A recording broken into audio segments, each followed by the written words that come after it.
हरे कृष्णा, राधे राधे। हम सभी साधक परम पूज्य श्री भरत जी का चरित्र श्रवण कर रहे हैं।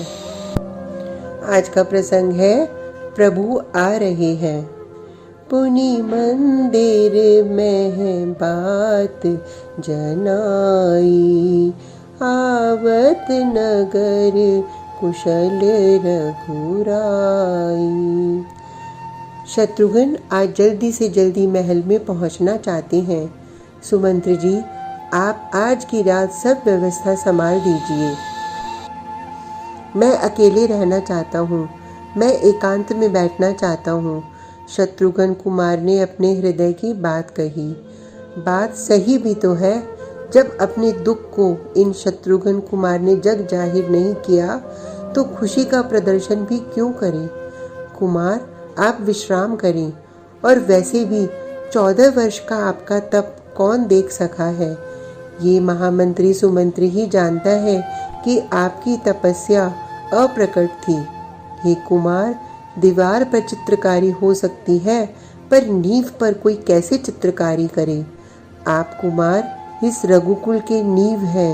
ये कहते हुए महामंत्री के नेत्र बह चले थे। नहीं नहीं महामंत्री जी, तब तो मेरे प्रभु ने किया है, तब तो मेरे अग्रज लक्ष्मण ने किया है, पूज्या भाभी माँ सीता जी ने किया है, और मेरे आर्य, मेरे हृदय में जिनके प्रति अगाध श्रद्धा है, उन श्री भरत भैया ने किया है। प्रणाम किया सुमंत्र जी ने। पता नहीं किस मिट्टी से बने हैं आप रघुकुल के लोग। तप, त्याग, सेवा तो आपके खून में ही है। किसको बड़ा तपस्वी कहें और किसको छोटा। कुमार शत्रुघ्न, महल में जाकर देखा था मैंने, तब तो वहाँ भी चल रहा है। बहू रानी उर्मिला का तप, छोटी बहू शुद्ध कीर्ति का तप। ओह, पर रुक गए बोलते बोलते सुमंत्र जी। उस दिन महल में जाना था, मैं ही लेकर गया था भरत जी का वह उच्छिष्ट, जौ को पकाया गया गौमूत्र में।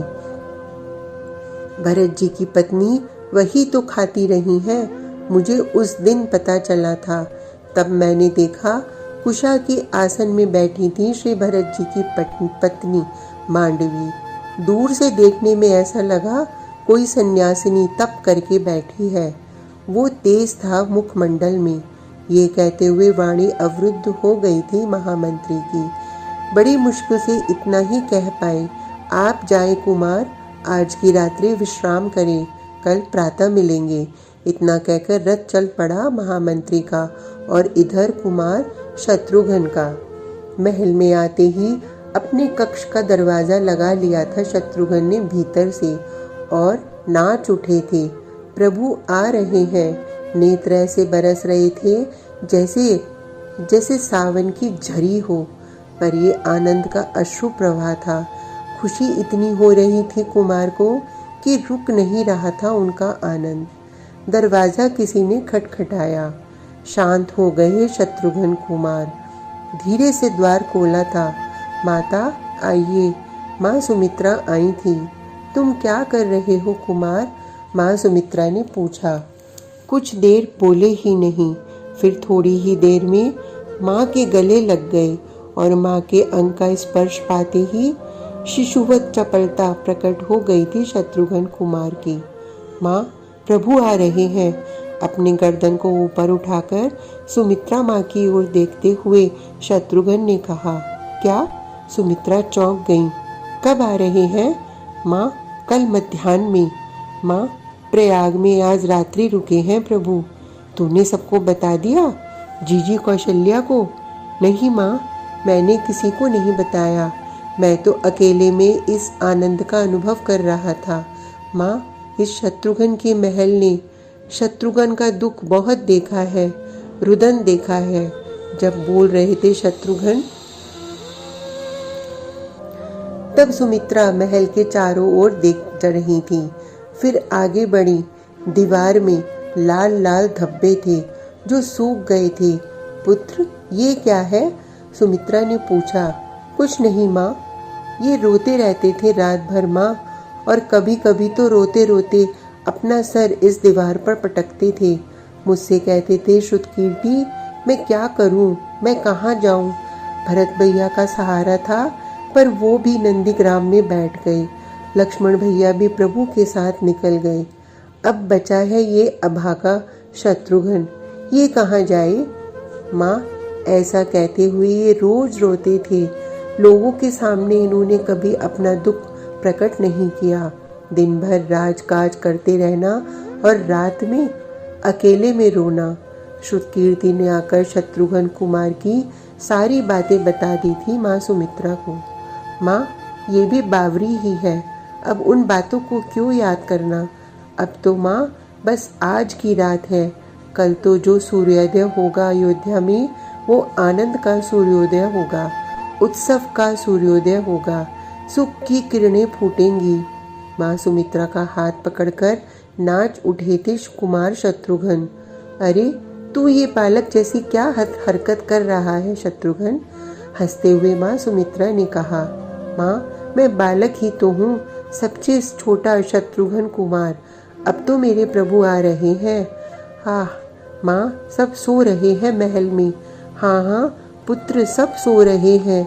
क्यों सो रहे हैं?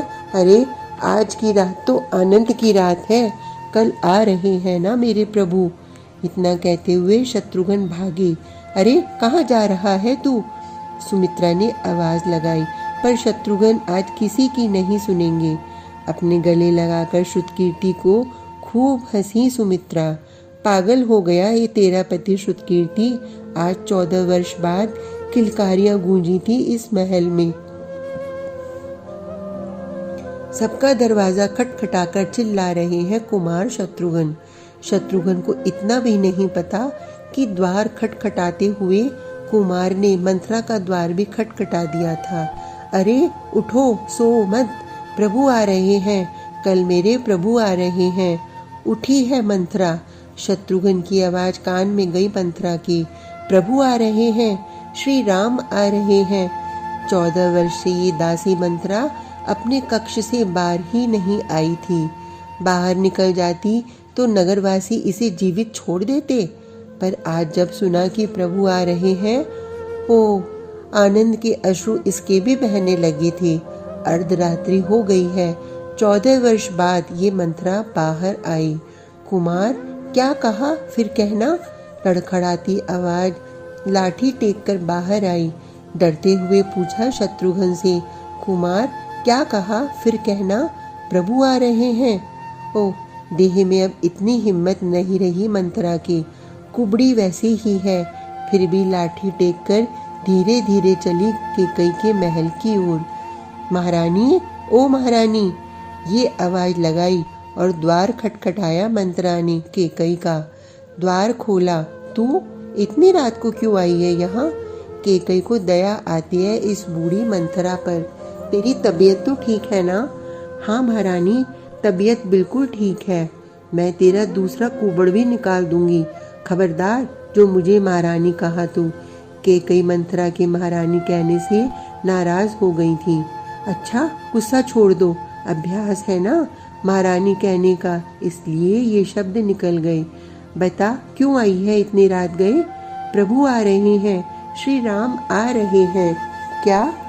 उछल पड़ी केकई और मंथरा का हाथ पकड़कर बोली, मंत्री तू सच कह रही है, मेरा राम आ रहा है? हाँ हाँ महारानी, महारानी कहते हुए कान पकड़ लिए मंथरा ने। गलती हो गई। और मंथरा का हाथ पकड़कर बोली, मंत्री तू सच कह रही है, मेरा राम आ रहा है?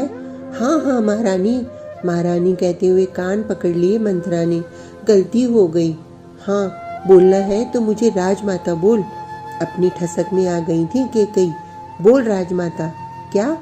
ना, मैं नहीं बोलती राजमाता, मंथरा ने कहा। मेरी जीभ काली है।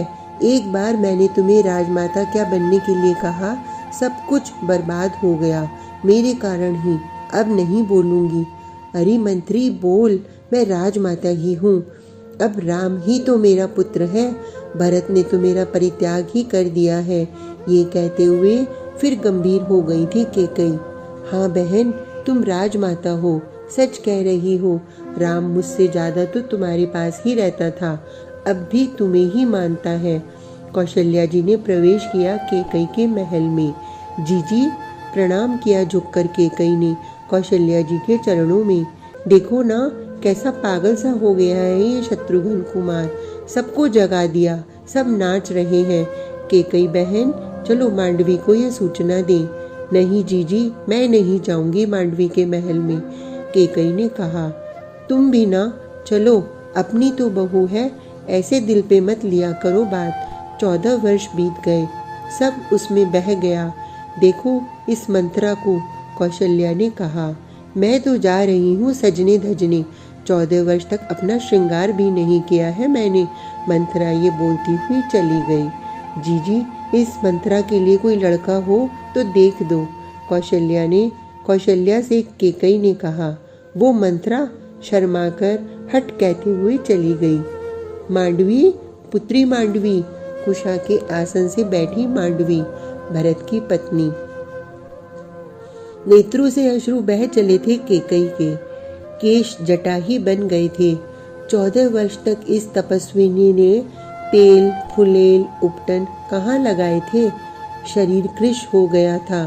पुत्री मांडवी उठो, नेत्र खोले मांडवी ने। अर्धरात्रि को माताएं चरण वंदन किए, राम आ रहे हैं, कौशल्या जी ने कहा। क्या? मुख की गंभीरता तुरंत समाप्त हो गई मांडवी की। कब माँ, कब आ रही हैं? पुत्री, कल आ रही हैं मध्याह्न में। ओ, मांडवी के नेत्रों से अश्रु बह चले थे आनंद के। केकई ने आगे बढ़कर अपनी पुत्र वधू को संभाला था। अयोध्या वासियों, कल मध्याह्न में प्रभु पुष्पक विमान में बैठकर अयोध्या आ रहे हैं। ये क्या पागल हो गया शत्रुघ्न, अर्धरात्रि को कोई ऐसे ढिढोरा पीटता है, माताओं ने पहले गंभीरता से कहा और फिर एक दूसरे के मुख में देखकर खूब हंसी और सब गले लग गए। मेरे श्री राम आ रहे हैं। आज का प्रसंग इतना ही। कल तक के लिए हरे कृष्णा, राधे राधे।